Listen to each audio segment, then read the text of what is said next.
So for 7 years I've been lifting weights, building this body, trying to get into diet and everything. And for 2 years I've been onto self-improvement, mental health, productivity, entrepreneurship and everything. So 7 years total. In these 7 years, whilst I've been trying to do the right things, or even the last two, let's just say the last 2 years, right? In the last 2 years, I guarantee that I've had more fun and enjoyment than the people who've been just chasing pleasure and instant gratification.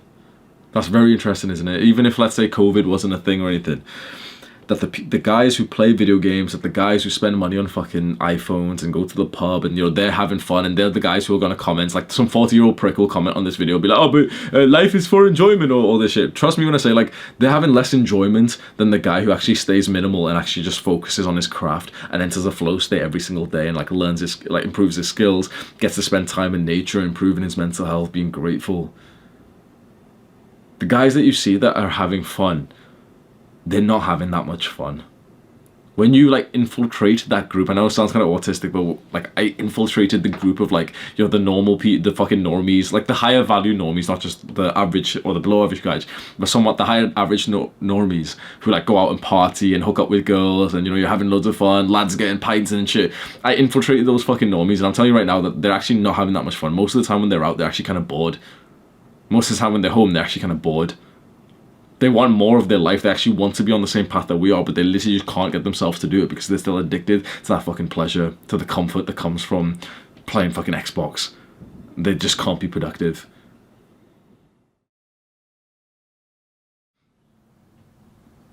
You will only get here with the right mindset, the right wisdom, and understanding the importance of minimalism.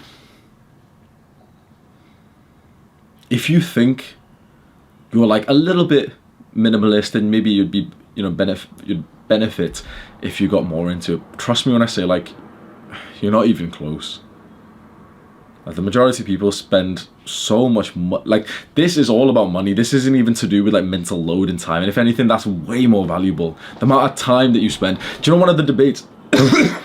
So I could have bought a car a while ago, and there's literally not, this is my, like, newest journal, but in all the journals that I was filling out in 2020 and 2021, there would be different moments where I would literally start debating, should I get a car? And the level of fucking detail that I evaluated this decision, I am so proud of, because whilst everyone else thought, oh yeah, well, a car is, like, normal to get when I'm 18 or 20 years old, I need a car for privacy, I should move out for freedom.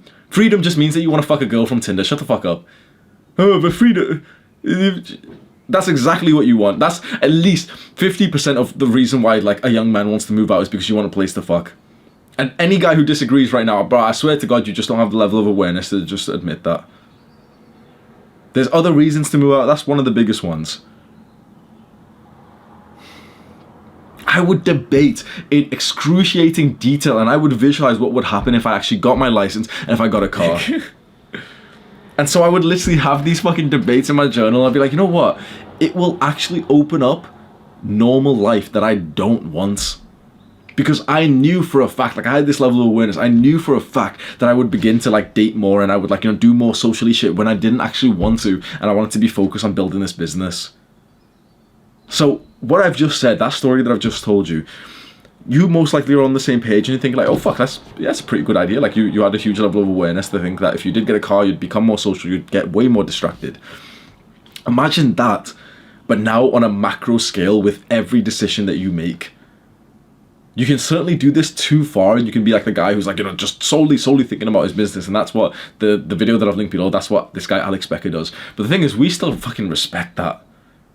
Seeing a guy who's so focused on his craft that he dedicates his entire life to it, that he does nothing else apart from that. And obviously our values don't align, and I'm thinking, wait, like, he couldn't be happy because he's not doing X. But the thing is, like, he doesn't value that thing, he values this. He's living life exactly how he wants to. I was living life, and I still am, I'm still living life exactly how I want to. The majority of people can't actually say that.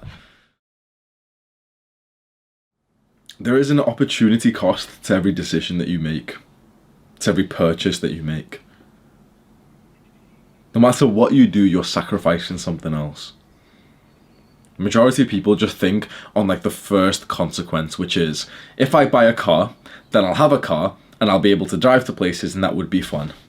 That's why the majority of people never make more than fucking 3,000 a month. That's the first consequence. The second consequence is if I buy a car, I'll have a car, I'll be able to drive to places, and that will probably like take up some time. So maybe like on this Friday, I'd like, you know, I'd lose some time and maybe I'd stay up late and stuff. That's the second order. The third order of consequences, this is where shit gets serious. That's the second one. So if I buy a car, you know, I'll go out, I'll spend time, I'll probably sleep late, I'll be, you know, sleeping with more girls and everything. The third order is like, okay, then what then? Well, then I'll be less effective in my business. I'll have less growth. If I have less growth, I'll be worse of a leader to speak to the boys. I'll indulge in casual sex, which will probably destroy my fucking soul. The fourth order of consequence, then you're thinking about the consequences of this. Most people stop at just one. Most people literally just think of the first order of consequences, which is if I eat that cake, I'll get to enjoy the cake.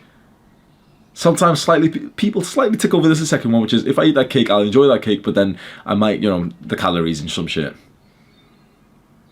The smart people start thinking of 3 and 4. They're like, wait, if I eat that cake, I'll enjoy it, but then the calories, and then tomorrow I might have to eat less. Then the fourth consequence would be something like, tomorrow I might have to eat less. This is going to fuck up the whole week. And it's also going to ingrain the habit of overindulging in this fucking cake. It's going to counteract the progress that I was going to make in the long term. Every action, that you take is bigger than that action itself. This is how decisions compound. And so many people are stuck in this like materialistic world where they so focused like on the newest fucking product. I was literally debating buying the new iPhone today. £1,300. I was like, it was in my mind for a while because I was rationalizing it as like a business decision, and you know, help me with the business because if I take better pictures and it's like personal brand and I get to record videos that'll be slightly higher quality. And I was like, what the fuck, bro? No one's even gonna fucking notice the difference, bro. And some nerds go, oh yes, how do we would notice the difference because the iPhone 13 has a 17 pixel. Shut the fuck up, bro. No one's gonna notice it. Like the same video is gonna be recorded on the camera, but it's like, oh, but like the background random clip of me in the gym or something might be like there might be like 4 more pixels on the screen. Why would I go give Apple $1,000 or £1,000? Why would I invest in their company instead of mine?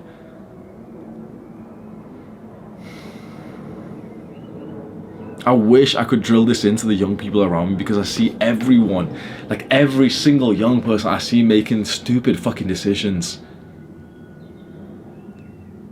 You own this iPhone, you own that fancy car. You don't even own that car, bro. Come on, it's on fucking finance, bro. But you've got these possessions. You are possessed now. Now you're chained. Now you don't have the ability to focus on those long-term skills to master your craft because you need to make money, because that car payment's going to come out today and that monthly rent and the council tax, that's all going to come out because you chose instant gratification. You chose the validation of strangers who don't even like you. Even with these products, they don't even care about you. You are literally a blimp on their mind.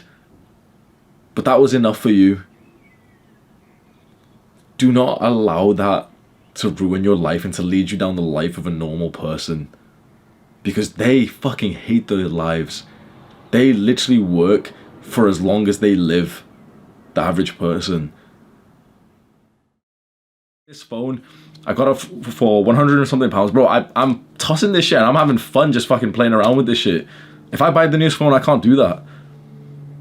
If I buy the newest phone and I have this one, you know, 2 alternate realities and one gets robbed, in which one am I going to be way like more distraught? It gives you like a level of outcome independence when like you don't even care about this shit. Like it could drop and it's like, yeah, it's fine, bro. My friend Chris always says this to me, like in the gym, I'll just like throw it onto the floor. Not to like be a dick or anything, but like there's a level of confidence that comes when you don't really have anything to lose.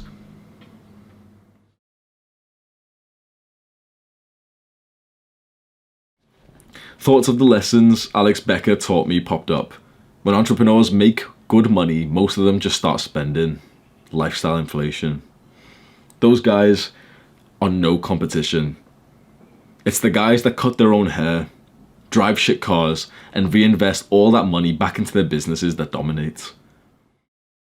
If you have an income of 1,000 and your expenses are 1,000 or 950 and you've like, you know, put away 5% or 10% or some bullshit, right? If your income goes up to 10,000, you would be so certain that you'd only still spend 1,000, maybe 2,000, maybe 3,000, and you'd save 7,000. You would not.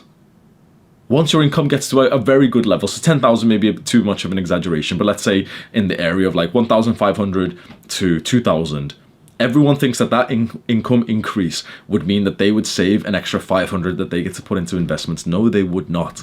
Because the moment that you get that income increase, the moment that you get that promotion, what happens? You come and tell everyone and you're so happy, and then you go for a meal outside and you invest in that restaurant.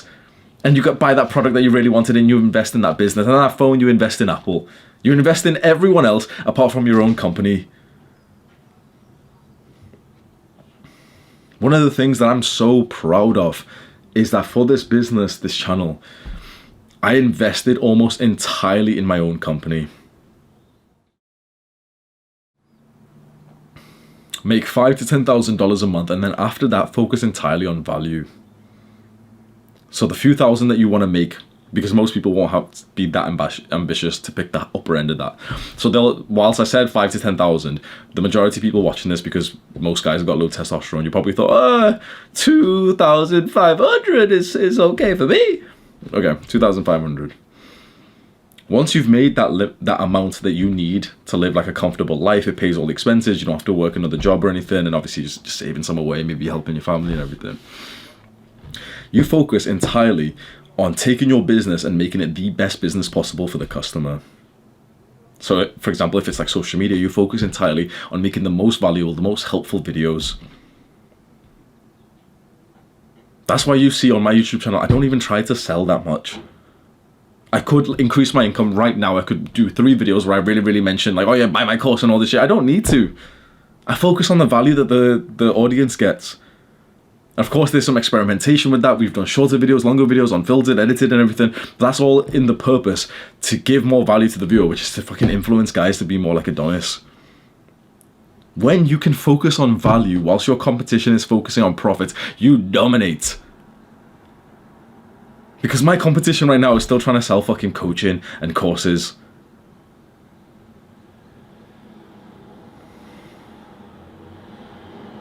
And this is then how you secure long-term wealth, long-term growth for your business.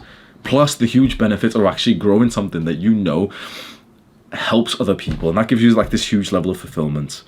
One of the things that makes us the most fulfilled is having good work to do, is entering a deep workflow state. Create that for yourself.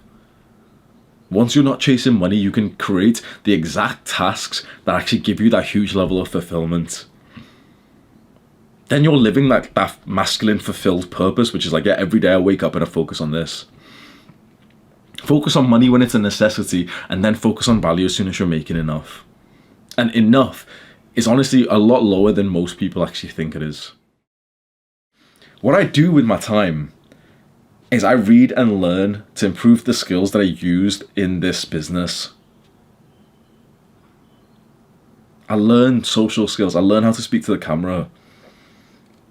I learn how to be a better leader, better entrepreneur. Because I'm not focused on making cash right now. I'm not focused on any like dumbass business idea that's literally just a cash grab. It's not really made for the customer. It's not like value or anything. I don't make very like clickbaity type of videos. You know, instant money right now. I could sell so much more right now. I could tell each and every one, if I did like a hard call to action to my course, I'd make an extra $5,000 right now. However many views we have right now, if 1% of those people, which is pretty accurate, 1% of those people go and buy my course, I'd make a few $1,000s just by me saying that sentence right now. But I don't even need to say it.